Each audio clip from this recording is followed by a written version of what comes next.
আসসালামু আলাইকুম প্রিয় খামারি ভাই ও বন্ধুরা, আপনারা যে যেখান থেকে কাছে কিংবা দূরে, দেশ কিংবা প্রবাস থেকে আপনারা যারাই আমার এই ভিডিওটি দেখতে পারতেছেন, আমি সবাইকে জানাই ঘাসের মেলা কৃষি খামারের পক্ষ থেকে আন্তরিক শুভেচ্ছা এবং অভিনন্দন। এই যে আমার সামনে যেই ঘাসটা দেখতে পারতেছেন, এই ঘাসটার নাম হচ্ছে ইন্দোনেশিয়ান স্মার্ট নেপিয়ার ঘাস। ইন্দোনেশিয়া থেকে আমাদের বাংলাদেশে এসেছে এই ঘাসটা। এখন কিন্তু আমাদের বাংলাদেশে ঘাসের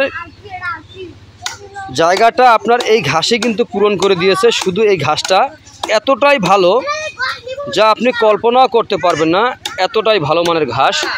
এই ঘাসটা একবার যদি আপনি জমি চাষ করে রোপণ করেন, তাহলে কমপক্ষে 5 থেকে 6 বছর আপনি একটানা গরু ছাগলকে খাওয়াতে পারবেন। এই যে দেখেন শুকনো পাতা, এই শুকনো পাতাও কিন্তু আপনার গরু কিন্তু সম্পূর্ণরূপে এই শুকনো পাতাটা খেয়ে থাকে।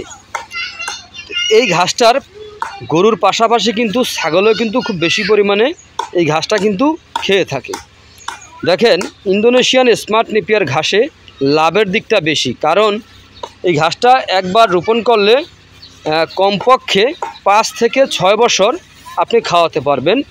বিচি থেকে যেই ঘাসটা হয়ে থাকে সেই ঘাসটা কিন্তু আপনি একবার বীজ রোপণ করলে একবার কি 2বার আপনি কাটতে পারবেন। আর এই ঘাসটা কিন্তু একবার রোপণ করলে কমপক্ষে 5 থেকে 6 বছর পর্যন্ত আপনি কেটে গরু ছাগলকে খাওয়াতে পারবেন। তো এই ঘাসটা বর্তমানে বাংলাদেশের সেরা ঘাস। ইন্দোনেশিয়া থেকে আমাদের বাংলাদেশে এসে কিন্তু জায়গা করে নিয়েছে, বাংলাদেশের বর্তমান বাজারে সেরা ঘাস হিসেবে পরিচিত হয়ে গেছে। এই দেখেন, এটা হচ্ছে ইন্দোনেশিয়ান স্মার্ট নেপিয়ার ঘাসের পরিপক্ক কাটিং। এই ঘাসে কিন্তু বিচি হয় না, এই ঘাসে হয়ে থাকে এরকম কাটিং। এই কাটিং রোপণ করলেই আপনি এই ঘাস গরু ছাগলকে খাওয়াতে পারবেন।